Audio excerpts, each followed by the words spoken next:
like to introduce Ms. Kat Boswell. She is our speaker tonight, so give her a hand.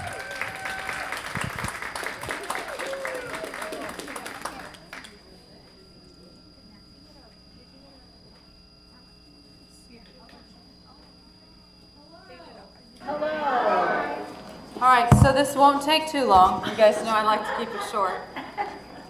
Any of you that were here at the last time I spoke. Hey, microphone. Just kidding around. Anyways, today, wow. Today I want to talk about community and friendships and relationships, and sitting around the room and listening and watching. I don't know that this group needs this message, but I know there are people out there that need this message, and so maybe the point is for us to bring it to them and go establish relationships for those that need to hear this. So God has divinely placed people in our lives for us to build up and for us to be built up by. We need people. We were made for people. God made us for companionship. God created Adam, and he wasn't enough, so God created families. Genesis 2:18 says, "Then the Lord God said, 'It's not good for the man to be alone. I will make a helper who is just right for him.'" We weren't meant to be alone. I want to share something from you, from the word for you today. Wolfgang Dirks, a divorced, disabled loner, was found deceased in his apartment in Bonn, Germany, in December 1998, 5 years after he died.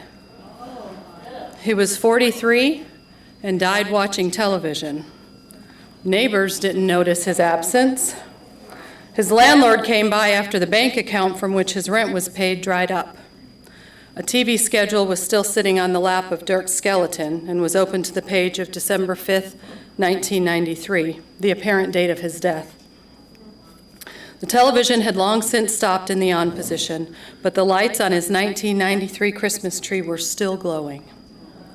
When God created us, he said, "It is not good that man should be alone. I will make him a helper comparable to him."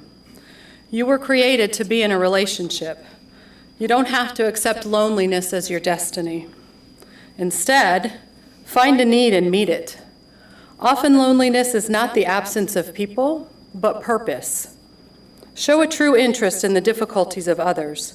Resist making your own issues and worries the aim of every conversation. Do nothing out of selfish ambition or vain conceit.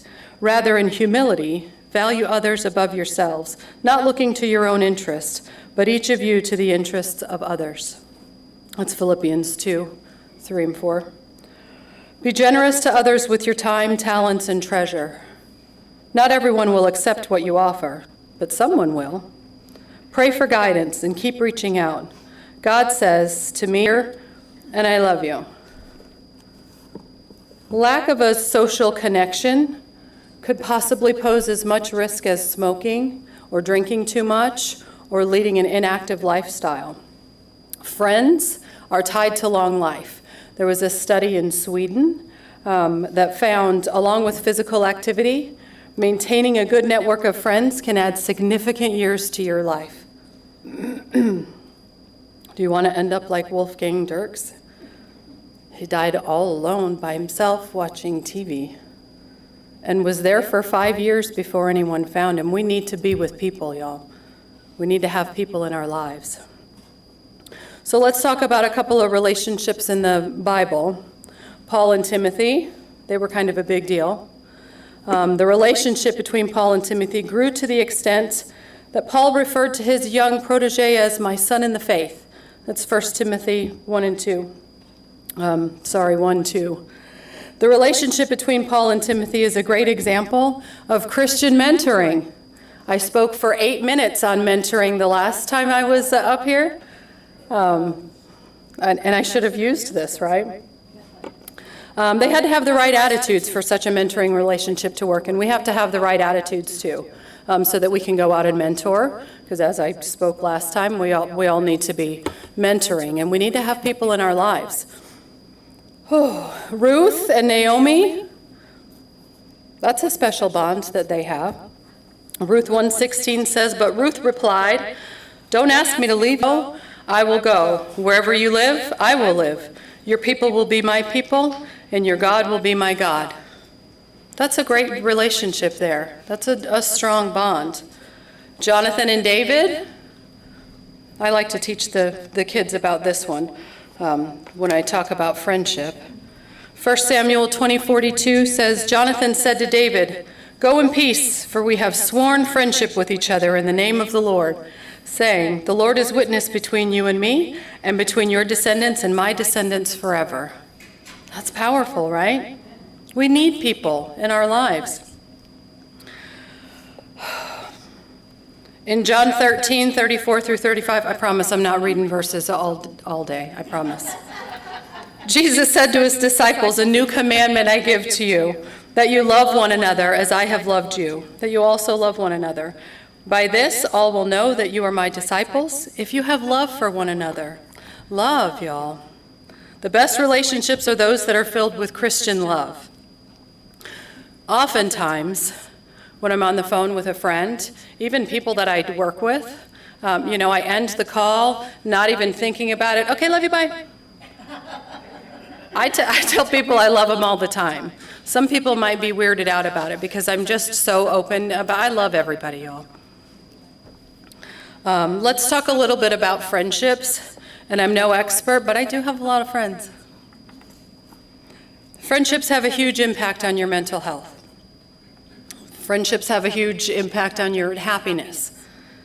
Good friends relieve stress, provide comfort and joy, and prevent loneliness and isolation, like Wolfgang Dirks. He didn't have any friends. Leonard is my best friend. Leonard and I have something really special. But we both also have other friends. I have another best friend, and her name is Andrea. And I think it's healthy for us to have other friends and for us to have other couples that we hang out with.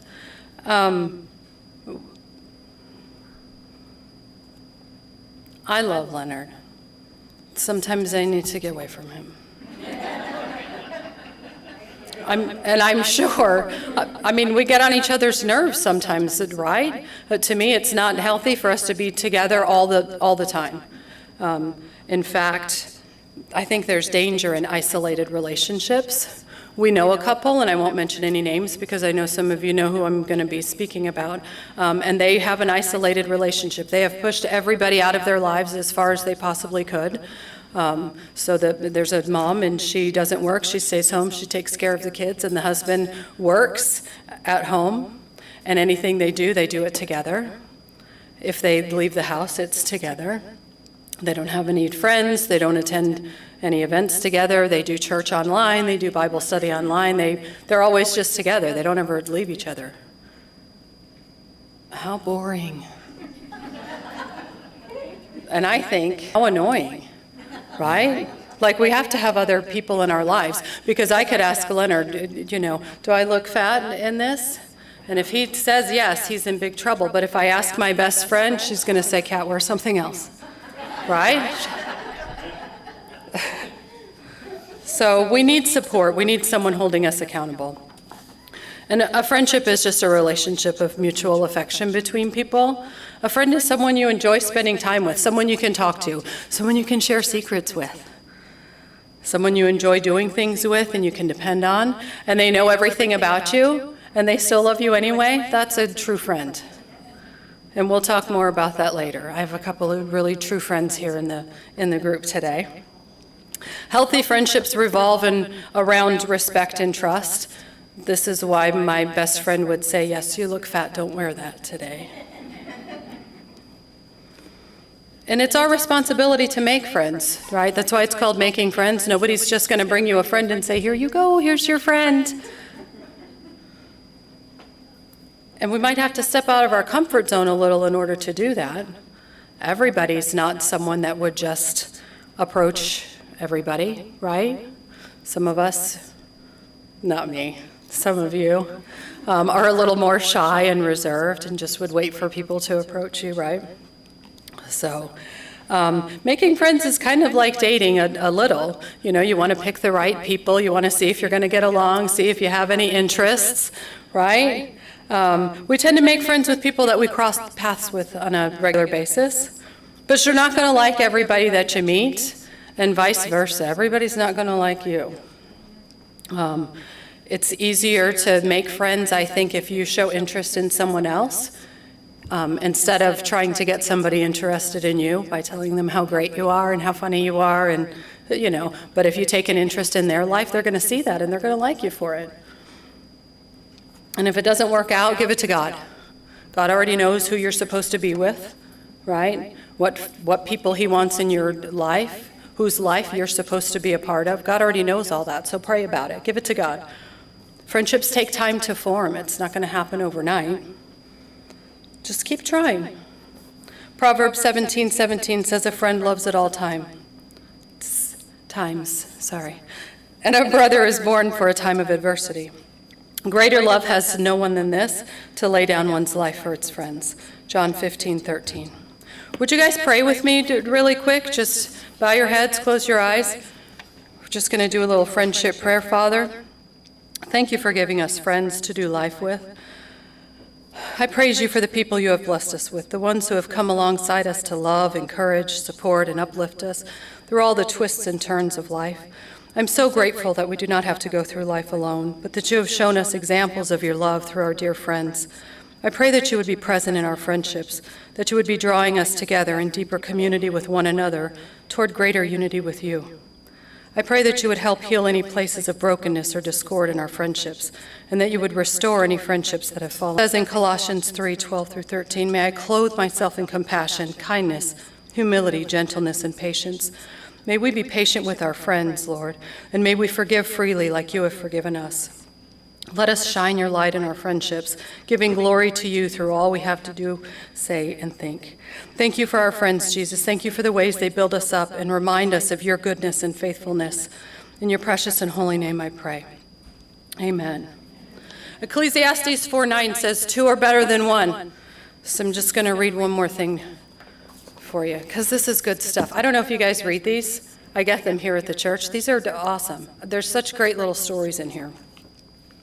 So this one is called "Two Are Better Than One." Everybody needs somebody. Sports writer Rick Riley gave rookie professional athletes this advice: stop thumping your chest. The line blocked, the quarterback threw you a perfect spiral while getting his head knocked off, and the good receiver drew the double coverage. Get over yourself. During 27 years coaching his 10-time national champion UCLA basketball teams, Coach John Wooden reminded them, it takes 10 hands to score a basket. His message lines up perfectly with Solomon's counsel. Two are better than one. No one realizes his or her best potential on their own. God's word and life itself teach us that living is designed to be a team sport. God established this principle. It's not good for the man to be alone. I will make a helper suitable for him. We keep hearing that. Being the Lone Ranger was never God's intention for us. Loneliness is a killer. Companionship is the elixir of life. In Ecclesiastes 4:1-12, Solomon talks about the value of human relationships in a challenging and difficult world, which is where we're at today. And teacher Philip de Courcy tells us that biblical wisdom embraces a theology of we and rejects a theology of me. To win in life, we need to commit ourselves to resisting the go-it-alone spirit that often characterizes our culture, cultivating meaningful relationships and learning to treasure our friends, staying closely connected to the members of the body of Christ, reaching out to the lonely and the fallen, and going out of our way to demonstrate the nature of real friendship. Blazing your own trail is a dead-end street. Life shared is life fully lived. We see all kinds of people every day, right? We'll call them the paid supports. So this is people that you pay for a service. This is bank tellers. This is the checkout clerk at the grocery store. This is your doctors, right? Some of them you may acknowledge, some of them maybe not. We all have acquaintances, people that we recognize, And maybe we wave to them when we see them. We might know their name, but maybe not. And then there's group members, right? People you see on a regular basis, like work or school. And you probably like hanging out with these people at work or school, but that's it. Probably wouldn't do anything outside of the group place. And maybe we don't consider any of those to be relationships, but maybe that's all some of us really have. So keep that in mind. I want to talk about the relationships that I have at my job. I don't know if any of you know what I do. You'll know how crazy I am when I tell you. So I'm in asset management, which is a really fancy way of saying I manage homeowners associations. Yeah, we have no fans out there, I know. It's a difficult job. So the whole industry is based on relationships, right? I have to have relationships with board members because we work at their direction. I have to have relationships with homeowners who take everything personally because I'm telling them how their house has to do with their house on the outside, right? So everything's personal for them, and I'll tell you, they're all mad. All the homeowners are mad that live in homeowners associations, and it keeps getting worse. But we have to have relationships also with vendors and contractors that are doing work for us on the common areas in our homeowners associations. The corporate office, which is up in Tempe, we always have to play nice with them and keep that relationship going. And then the team members that we have in the office. So we're in a satellite office. I run the Tucson office for AAM, and I have such a great team. I love them. And we laugh sometimes, and we cry sometimes, and we always have a lot of fun. And we vent all day long. As soon as we hang up the phone with someone, as soon as somebody leaves the office, because we can't hold it in, y'all. People are so mean. People will call and just yell at us for something their neighbor did or something that is in their CC&Rs that they're not supposed to do, and we sent them a letter for it. And so we try to have a thick skin, and I don't think without my amazing group, I don't think any of us would be able to do it. We all genuinely care about each other. We take care of each other. We really love each other. And we do have a lot of fun, and I think we have to. We all support each other, and we know that we all have to work together because we're better together, and we're all going to be successful together. So, you know, back when COVID started, the whole company, like everybody wanted to work from home, and the company, you know, made us work from home. So we shut down just for a couple of months where just our receptionist went to the office every day because the mail didn't stop for COVID, right? So somebody had to be there to get the mail. And so after a couple of months, I mean, we all just started trickling back into the office, and that's where we prefer to be, because while we can effectively do our jobs remotely or from home, we just seem to do them better when we're together and when we have somebody there to bounce ideas off of. So even now, a lot of the corporate office, you know, the corporate office is different. They're very corporate-y. And we're very satellite office-y, so, you know, we're small and we're closer. So a lot of the corporate office is still working remotely, and we're in a tough spot now in trying to keep good people, right? And so they won't force anybody to go back to the office and work. But everybody in my office has been back for like a year and a half. So I work a lot of hours. I have a lot of night meetings. I was going to say which I really like, but I don't. And I'm on call 24/7. So if a community manager doesn't answer their phone when the on-call calls them, they call me because I'm the boss. And I don't get a whole lot of calls because my team is so great. But it makes it all worth it, right? You know, I enjoy getting up in the morning and getting ready and going to work. I get excited to see my team. I love them. They're great. So anyways, let's take a turn and talk about relationships in family. Oh, my mother-in-law stepped out. Just kidding. So family is, or it really should be, a huge part of all of our lives, right? So moms, dads, siblings, aunts, uncles, cousins, you get the idea. It should be a huge deal in our lives. Family first, right? And you don't get to pick your family, and you can't vote them off the island, So as the saying goes, suck it up, buttercup. Home is where the heart is, but there definitely needs to be some boundaries. You got to set the expectation with family members. You got to be really honest with them, and sometimes it's really hard to be honest with them because you don't want to hurt any feelings, and you don't want to cause any trouble. I know everybody in here, you don't have to raise your hand because I just know. Everybody in here has at least one person in the family that drives everybody else bonkers, right? Some of us have more than one. Leonard and I have a few. We have a few in our family. But we don't want to be the ones that ruin a holiday party or, a birthday dinner because we're holding grudges or having an attitude problem with one of our family members that drives us crazy because they're wrong and we're right, but they will never admit it.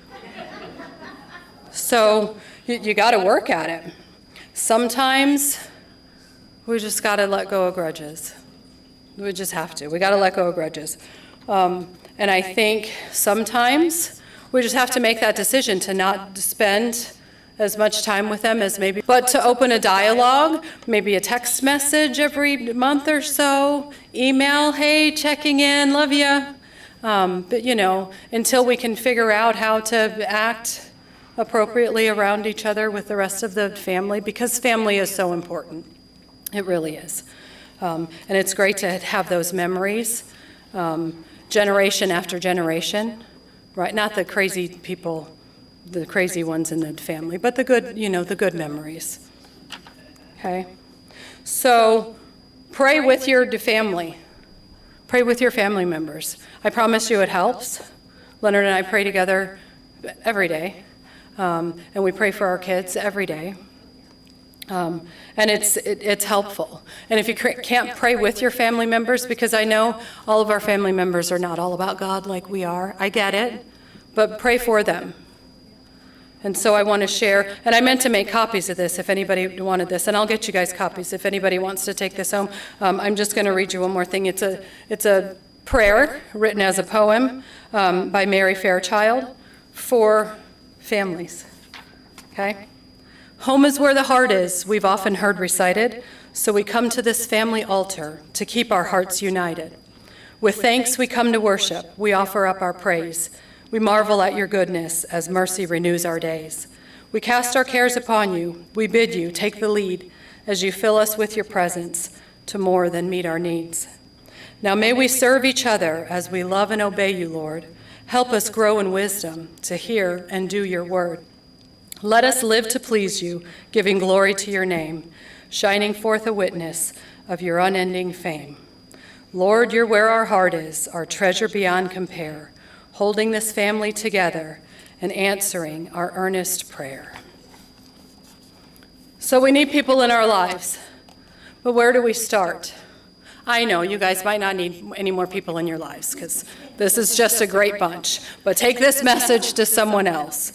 Okay, so go make friends with the homebound, or the one that's sick, the one that can't get around, the one that doesn't have a car, the one that can't drive. Okay, so this message today maybe is for those people, but you guys take it to heart. How about church? We can definitely start at church. Introduce yourself to people. We have a lot of new people coming to the church. If any of you have ever been to the church on a Sunday morning, most of you, when you got here today, gotta, let me love you. Because that's me. That's how I greet people. That's how I introduce myself to people. Let me love you. I'm Kat. I'm with the tall guy in the back. Maybe there's people in the church that you've seen, so they're acquaintances. You might wave at them, but you don't know what their name is. Go introduce yourself. Make friends with them. How about a Bible study? Where's Chris Rogers? Oh, how about a Bible study? That's a great place to meet friends, right?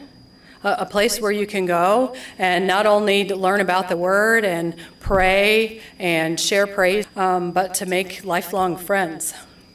So Chris Rogers has been teaching Bible study for about 1 million years. 10 years. So I first started going to Chris's Bible study. It was before Leonard and I were even married. We just hit 9 years.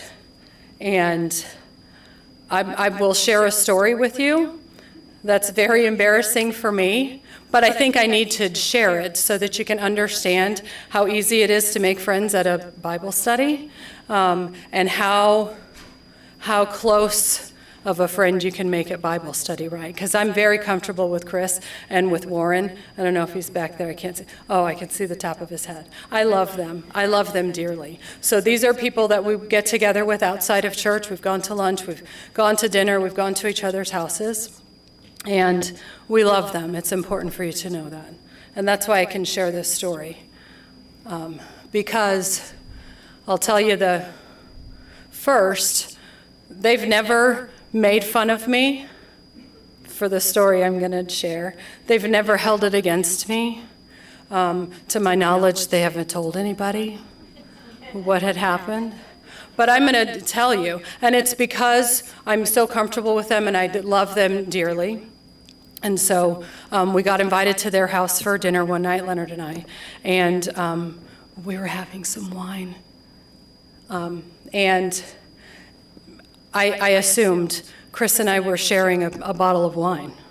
And so I had went to fill up my cup just a little bit more, wine, and it was empty. And I thought, Chris, we drank this whole bottle. And she said, I'm not even drinking that bottle.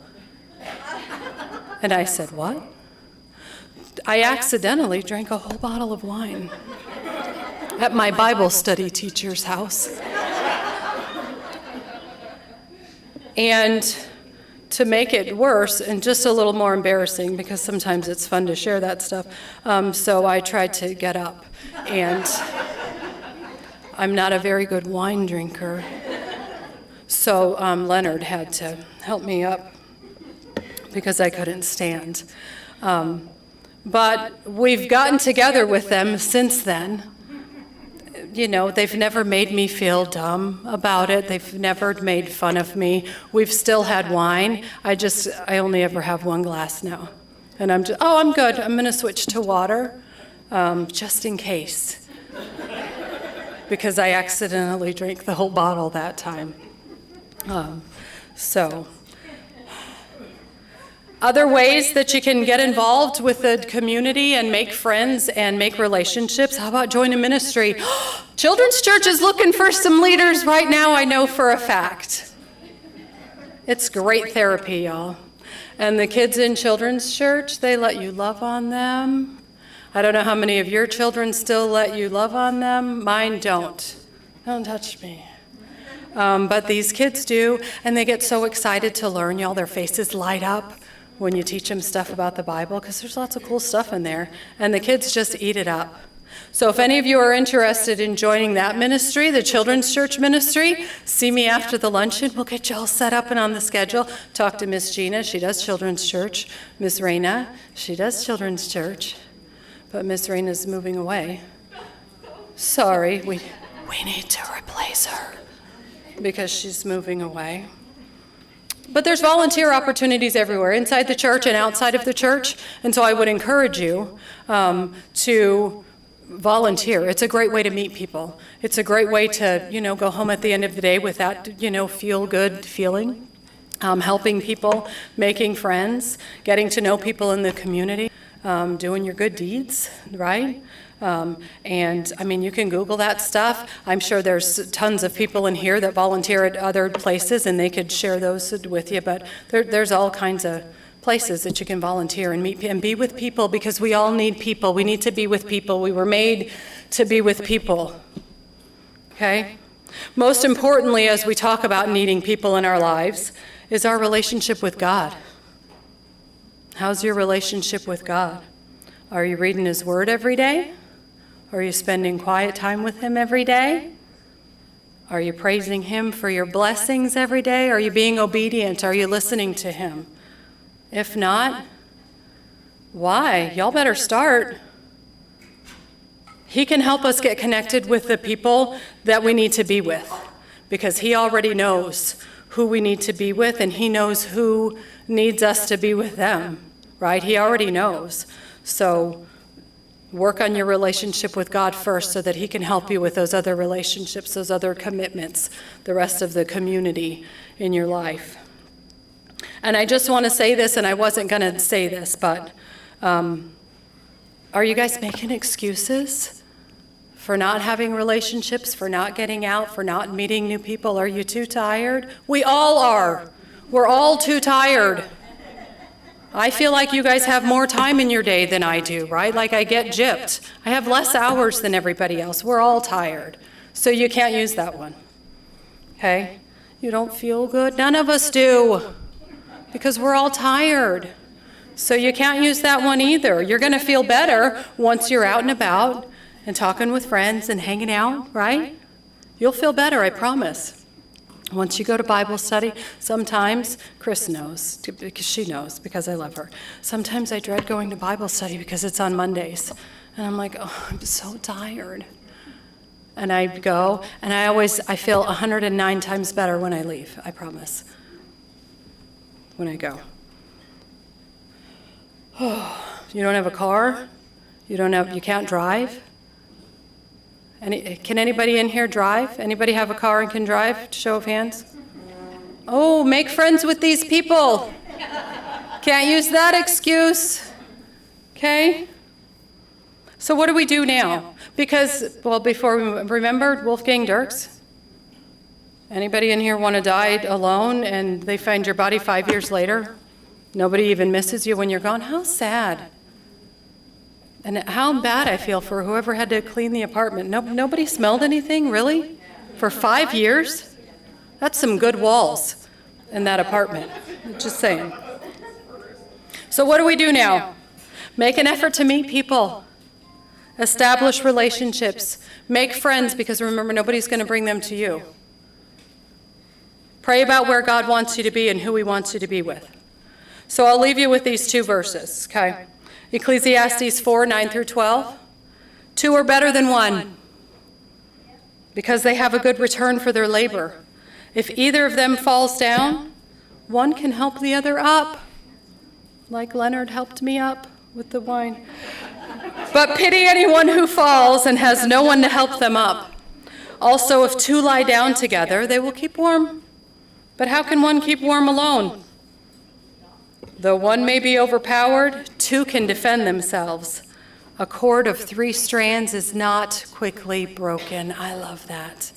And I want you guys to really think about this last one, and this is what I'm going to leave on. And if you get nothing else from anything that I've said today, let this one resonate with you, because this is us, this is all of us, and this is a lot of our church members that aren't here today, and we need to focus on this, okay?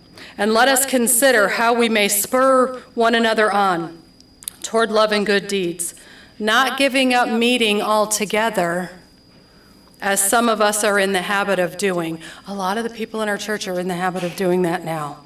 They're not coming out, y'all. They're not coming back to church. They're not going to the grocery store. They're just sitting in their house alone like Wolfgang Dirks.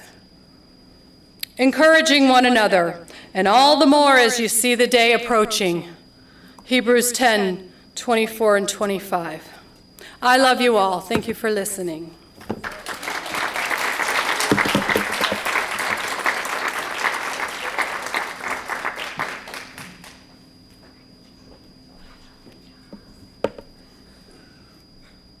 Oh, I guess I don't need that, do I?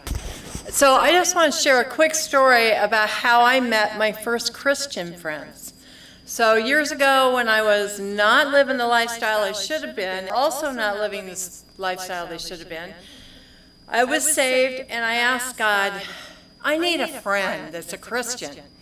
So it was only maybe 2 or 3 weeks. I went to this church picnic, and I met a lady, and she invited me to, guess what? A Bible study, where I met many women. 3 of them became my very, very closest friends. So ask God, if you're needing a friend or you need more friends, ask God to bring them into your life. All right, so where's my cheat list?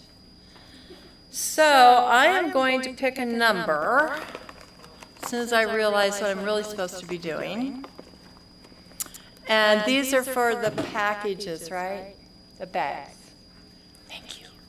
So I'm going to pick a number, and where's Miss Isabella? There she is. You want to come help me? Actually, you can pick the number. Reach in there and grab one.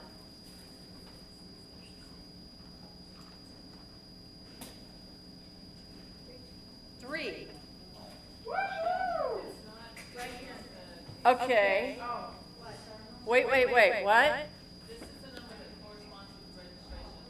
Oh, that's why I'm sorry. I'm losing it. I always need extra directions because I can't remember anything.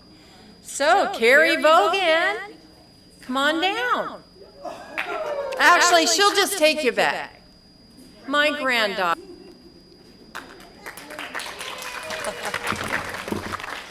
Okay.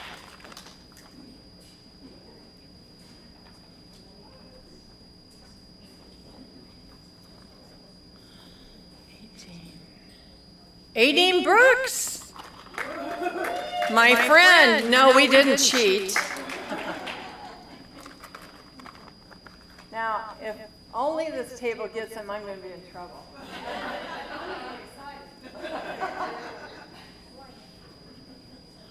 No, pick another one. That's me.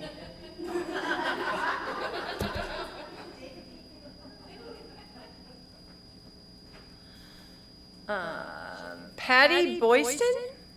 Raise your hand. Patty? Patty didn't make it. Or left.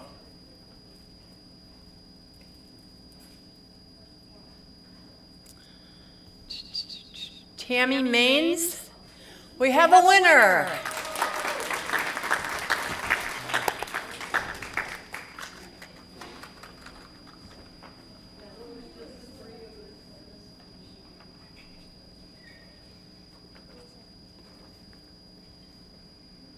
Jeanette Kangaster? I can't say it. There she is.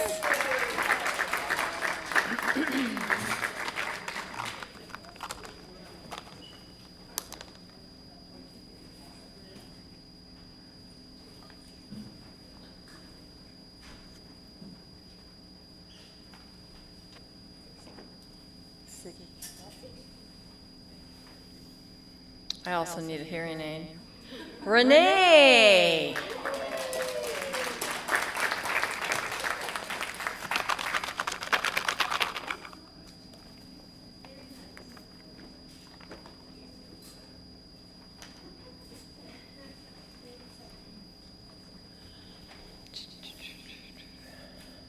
Myrna Bowers. Oh, she didn't make it, did she?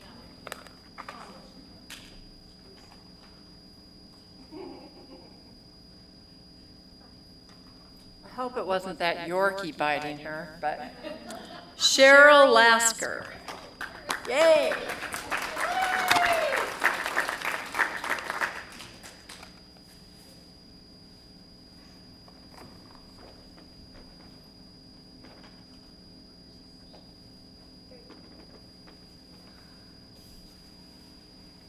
Lee.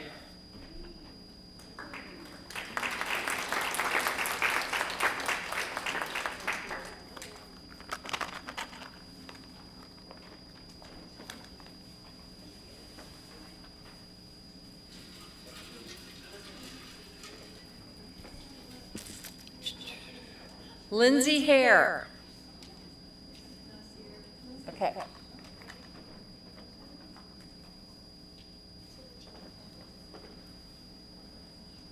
Mary Harbaugh.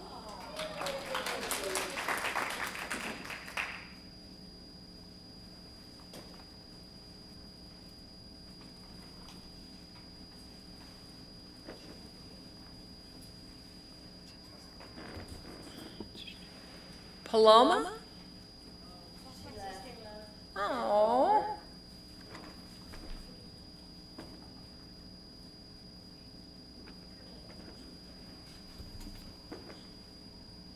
Linda Phillips. She's probably in, oh, there she is. Thought she was back there working.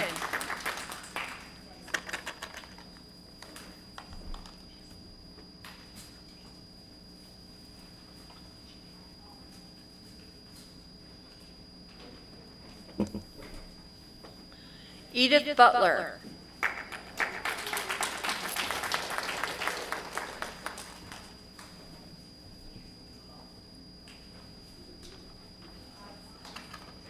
One more.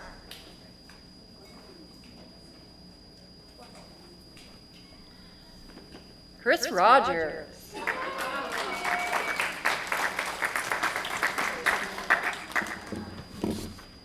Okay, now we got one more that has to do with those name tags. And I got to think about what I'm going to do about that, Miss Sonia. You got to remind me. Oh, yes. Oh, my goodness. I'm going to choose the number 4. So everyone who has a 4, keep the vases in the middle and the flowers. How about that? Whoops.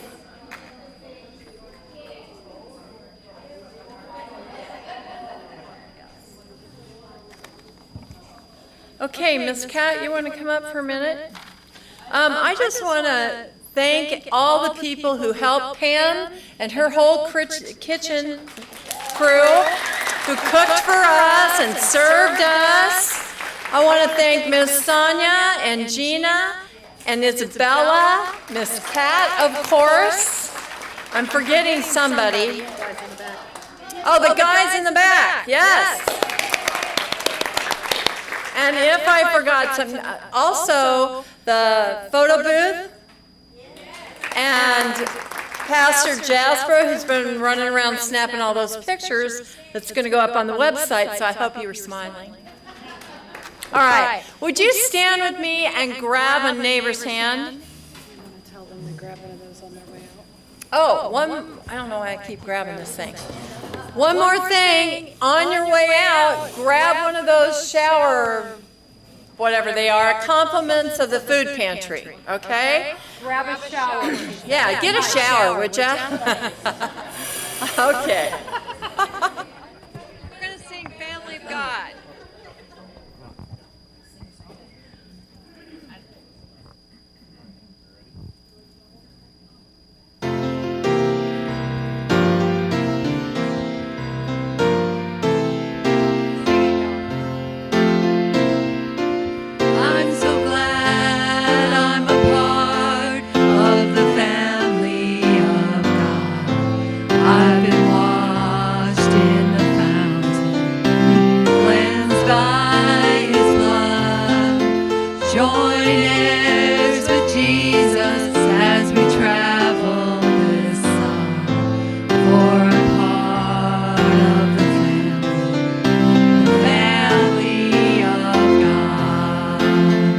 Thank you all for coming.